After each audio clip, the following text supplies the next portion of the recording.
Madame, Monsieur, bienvenue à Digital Info.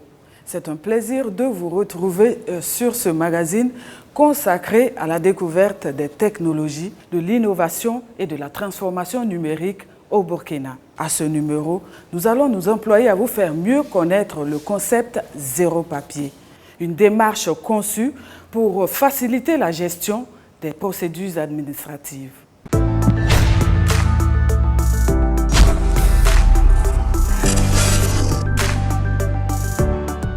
Gros plan sur le concept zéro papier. Question de comprendre revient ici sur ce processus de transformation numérique. Il vise à réduire ou à éliminer complètement l'utilisation du papier dans les processus métiers en faveur de la numérisation et de la gestion électronique des documents. Voyons plus en détail ce en quoi il consiste.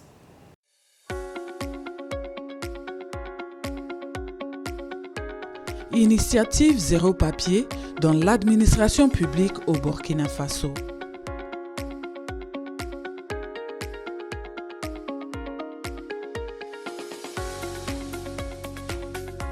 À l'horizon 2030, le gouvernement souhaite réduire drastiquement l'usage du papier dans l'administration grâce à la transition digitale en marche au Burkina Faso. L'administration hier et aujourd'hui. Ce sont des actes et documents importants du citoyen qui sont traités manuellement avec tous les risques. Des fonctionnaires submergés dans leur environnement de travail. Des archives difficilement exploitables et bien trop souvent de gâchis. Sans oublier les longues files d'attente. L'administration aujourd'hui et demain. C'est celle qui repose sur le digital pour interagir avec le citoyen, stocker l'information, traiter les documents, diffuser, notifier et archiver. Le fonctionnaire travaille dans un meilleur cadre avec de meilleurs outils. Le citoyen a accès aux services en ligne. Toutes les administrations voient leur performance s'améliorer. Tout ceci grâce à la dématérialisation des procédures administratives dans toutes les administrations publiques au Burkina Faso.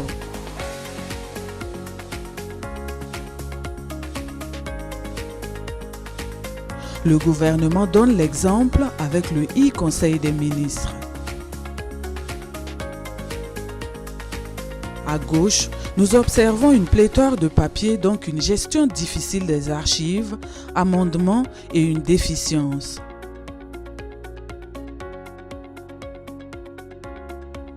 Avec la digitalisation, nous avons des ordinateurs en lieu et place du papier, ce qui corrobore une meilleure sécurité et conservation des informations.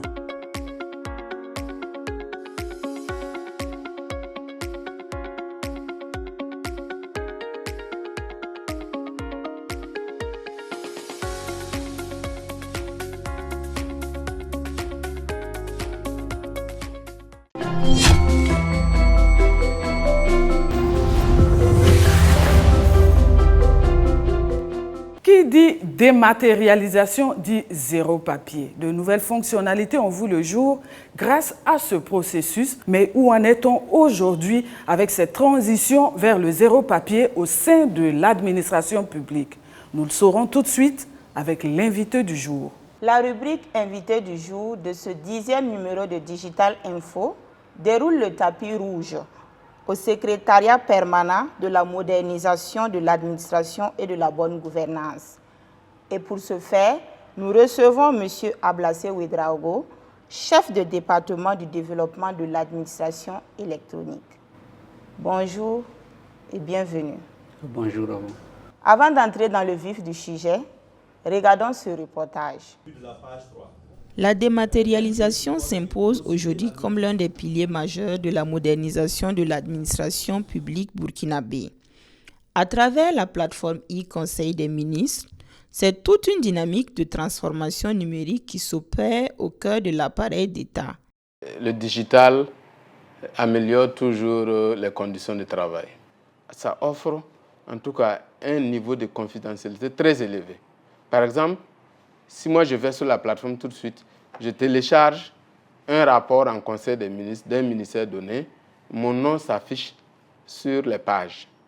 Alors qu'avant, quand ça venait physiquement, alors vous photocopiez et ça peut se retrouver partout sans qu'on ne sache d'où c'est parti. Au ministère de l'Urbanisme et de l'Habitat, la dynamique zéro papier illustre à quel point la digitalisation devient un levier de simplification et d'équité.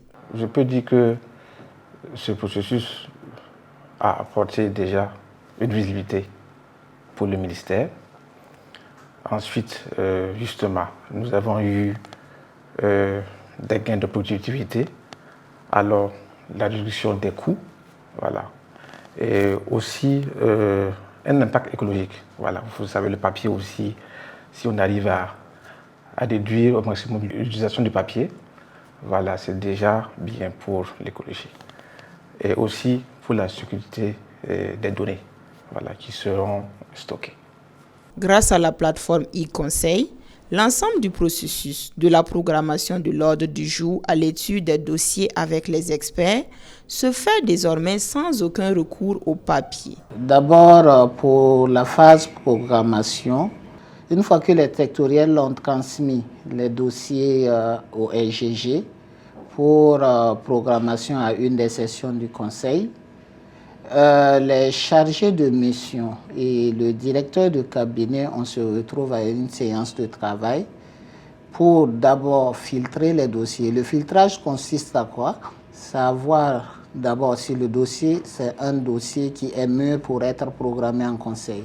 La plus-value de ce processus e-conseil, c'est à deux niveaux pour nous. D'abord, il y a un gain en termes de ressources. Gain en termes de ressources parce que il n'y a plus de production papier. Et le deuxième niveau, c'est qu'on n'a plus aussi besoin de mobiliser des ressources. La réussite de cette transformation ne se mesure pas uniquement à l'aune des outils technologiques adoptés. La dématérialisation consiste à transformer ce traitement-là pour qu'il se fasse entièrement sans utiliser de papier. L'usager peut utiliser une application sur son téléphone ou aller sur une plateforme où il remplit un formulaire qu'il transmet avec un clic. Il fait le paiement directement avec les solutions de paiement électronique.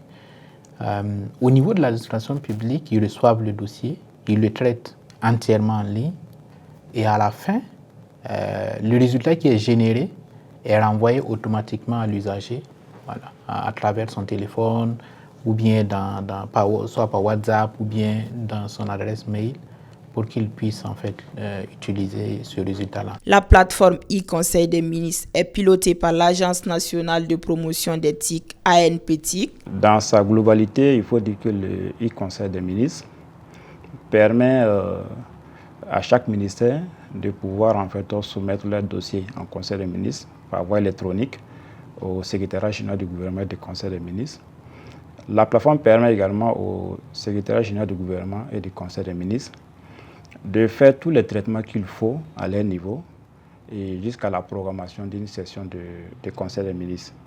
Ensuite, cette plateforme permet de tenir un Conseil des ministres intégralement sur des machines à travers des ordinateurs pour éviter que les membres du gouvernement puissent trimballer en fait des papiers. ICM permet également de suivre les dossiers après le Conseil. La dématérialisation ouvre des perspectives inédites, mais c'est l'engagement humain, l'esprit d'innovation et la volonté de servir qui feront la différence dans la construction d'une administration véritablement moderne, inclusive et au service de tous. Après avoir suivi ce reportage sur le zéro papier, quelle est votre première réaction? J'ai une impression positive par rapport à ce reportage. Ça montre à quel point l'application e-Conseil des ministres a pu impacter notre transition vers le zéro papier. Ça minimise l'exploitation du papier. Donc, mes félicitations aux acteurs pour ce projet. Comment qualifierez-vous aujourd'hui l'utilisation du papier dans l'administration? Il faut dire que malgré nos efforts en matière de dématérialisation de nos procédures administratives, notre administration reste quand même consommatrice en grande partie de papier. Parlant de modernisation, la modernisation de l'administration passe-t-elle forcément par le zéro papier? Que met en œuvre votre secrétariat permanent pour y arriver? Il faut dire que le rôle du SMABG, c'est le secrétariat permanent de la modernisation de l'administration et de la bonne gouvernance. Comme son nom l'indique, c'est de veiller à la modernisation des services publics à travers les réformes institutionnelles, mais aussi à travers l'introduction des produits digitaux dans le quotidien des agents publics. Donc en cela, nous procédons à la dématérialisation des procédures administratives avec le leadership, bien sûr, du ministère chargé de la transition digitale. Et qui dit dématérialisation, dit forcément zéro papier. Voici le lien fort entre ces deux concepts-là. Comment qualifierez-vous aujourd'hui l'utilisation du papier dans l'administration? Donc, il faut dire que l'utilisation du papier dans l'administration, malgré nos efforts, reste quand même élevée. Donc cela est dû aux habitudes de nos citoyens, de nos fonctionnaires au sein de l'administration. Donc il faut qu'on travaille à changer les mentalités. Vous savez que pour des fonctionnaires d'un certain âge, rien que pour lire ou bien amender un document, ils procèdent à l'impression. Au fil des années, nos méthodes de travail se sont transformées avec la mise en place de nouveaux outils numériques et paradoxalement, notre consommation de papier n'a guère faibli. Et comment expliquez-vous cela? Il faut numériser nos archives, voilà, parce que nos applications auront besoin d'exploiter le contenu de ces archives-là. Et si ce n'est pas disponible, on sera obligé d'utiliser du papier physique. Donc il faut archiver, mais de façon intelligente. Il faut utiliser des technologies innovantes pour rendre ces documents plus exploitables, qu'on puisse interroger le contenu de ces documents-là.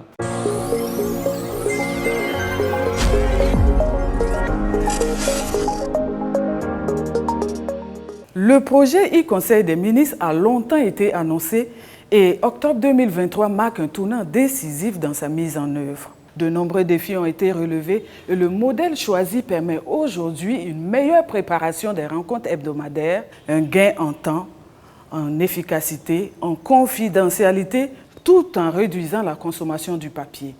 On en sait plus dans Zoom sur.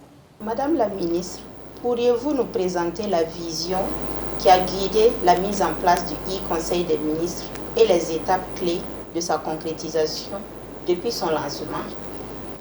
Merci. La mise en place du e-Conseil des ministres s'inscrit dans la vision des plus hautes autorités de tirer le meilleur parti du numérique pour moderniser notre administration. Il faut dire que l'exploitation effective de cette plateforme depuis maintenant plus d'une année permet au gouvernement lui-même de donner un bel exemple dans le processus de transformation qui est en cours dans notre administration.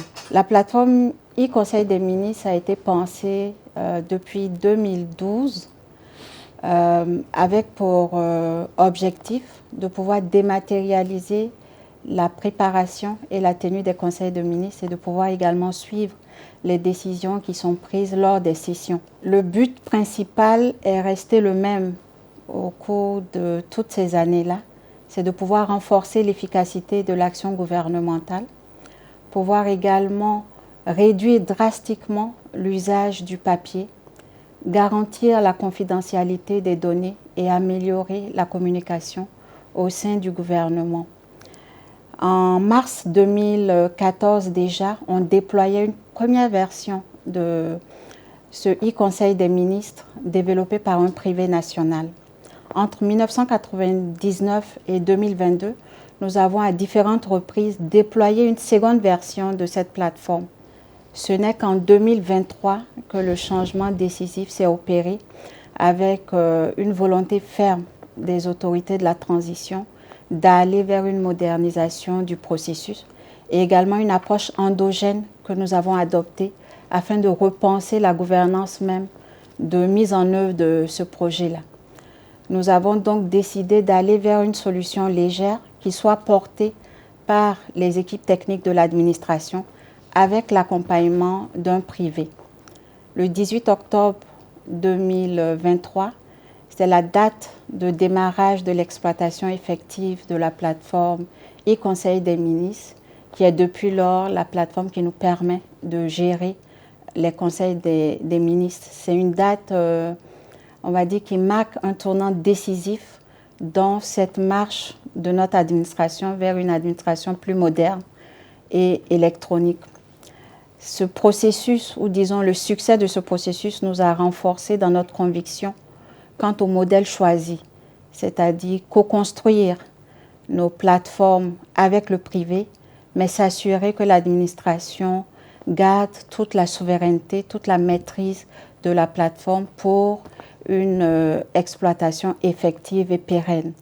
Parce que depuis lors, ce sont des ingénieurs de l'administration qui administrent et maintiennent cette plateforme-là sous le leadership du SGGCM et avec l'accompagnement technique de l'ANPTIC. Cette expérience de mise en place de cette plateforme importante nous permet de dire qu'avec la volonté politique, l'engagement de l'expertise nationale et également une gouvernance claire, nous pouvons réaliser des projets de dématérialisation ambitieux et ce même dans un contexte de ressources limitées. Et quels ont été les principaux défis techniques et organisationnels rencontrés lors de l'implémentation de cette plateforme et comment ont-ils été surmontés? Il faut dire que la mise en place de la plateforme e-Conseil de ministres est le résultat de nombreux défis relevés et desquels nous avons appris pas mal de leçons. Je vais peut-être citer quelques leçons majeures que nous avons apprises. Premièrement, c'est l'importance d'éviter la dépendance technique. Donc, il nous faut co-construire avec le privé, comme je le disais, mais s'assurer d'avoir la maîtrise pleine de la plateforme qui est mise en place afin de pouvoir réussir sa mise en exploitation et sa maintenance. La deuxième leçon, c'est de pouvoir avoir une gouvernance claire dans la mise en place du projet.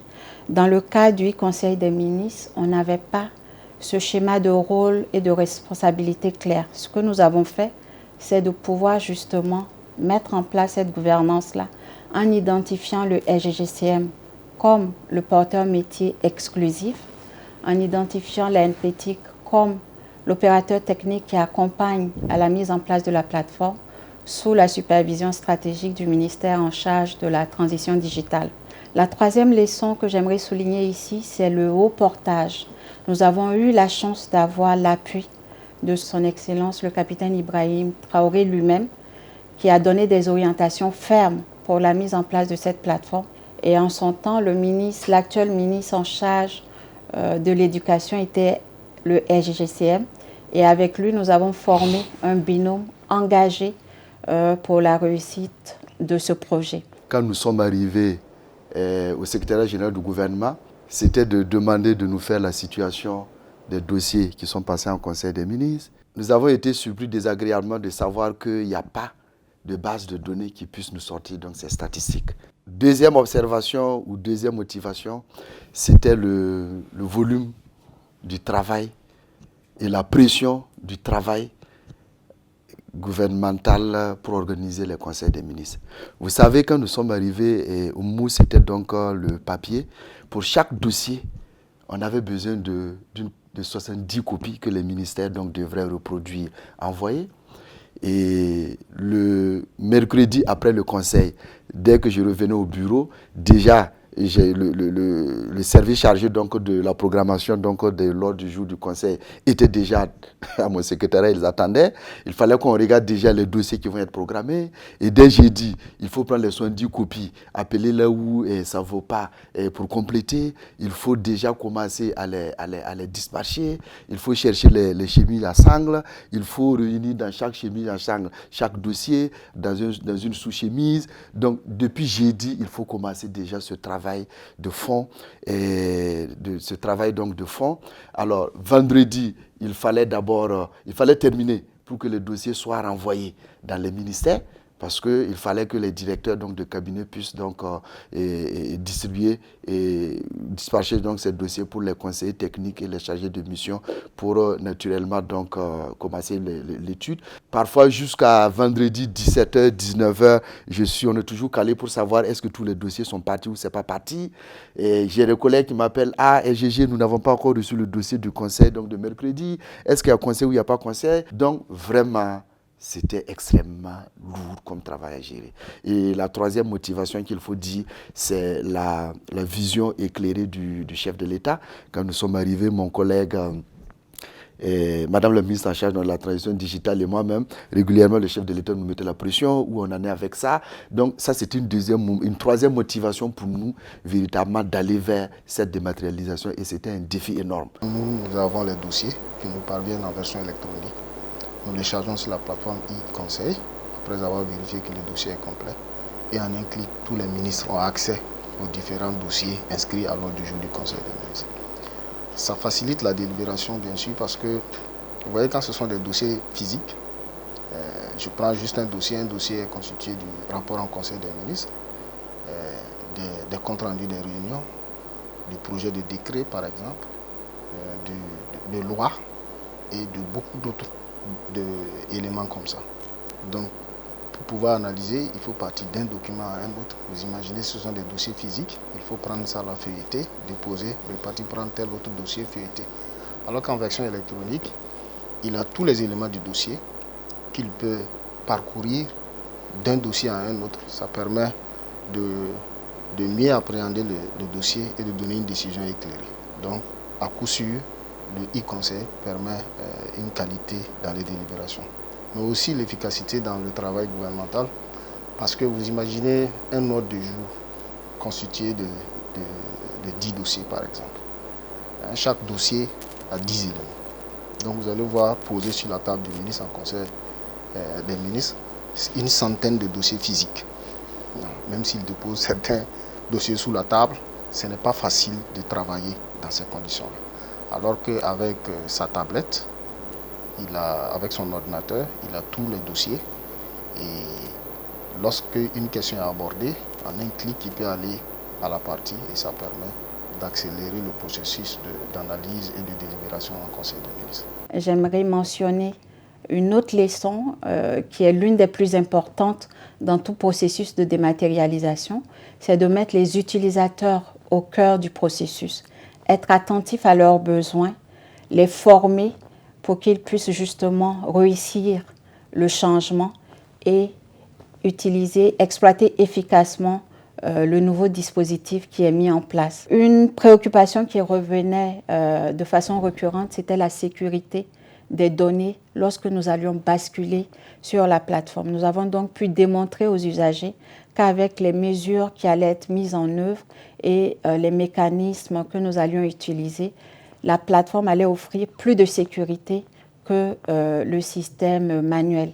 Et je pense qu'ils ont pu eux-mêmes s'en rendre compte durant l'exploitation qu'aujourd'hui, avec le mécanisme de filigrane et de QR code qui est utilisé pour pouvoir identifier les auteurs de partage illégal d'informations du Conseil des ministres, cela a mis fin à une pratique malsaine qui avait cours dans notre administration de voir les dossiers du Conseil avant même le Conseil des ministres. Notre chance, c'est d'avoir voulu effectivement que ce processus soit d'abord interne.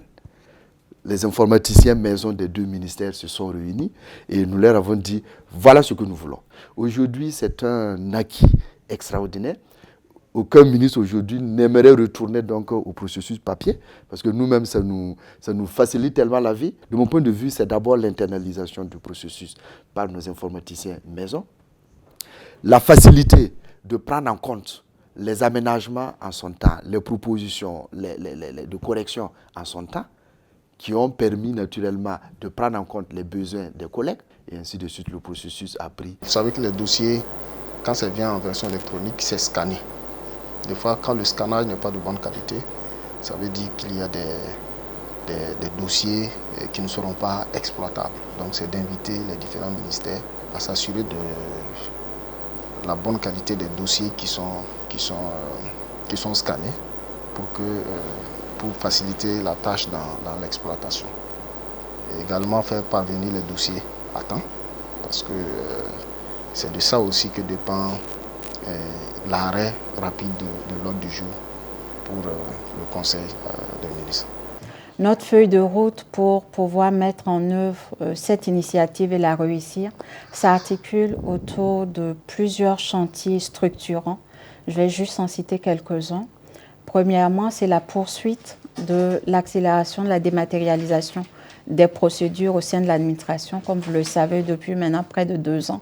Le deuxième chantier, c'est de mettre en place la signature électronique d'ici la fin du premier semestre 2025. Le troisième chantier, c'est celui de poursuivre avec la réhabilitation et l'extension du RESINA, qui reste une infrastructure clé pour la réussite de cette dématérialisation. Et enfin, nous avons la mise en œuvre efficace du projet d'accélération de la transformation digitale du Burkina Faso, le pacte digital, qui a été mis en vigueur depuis la fin de l'année dernière.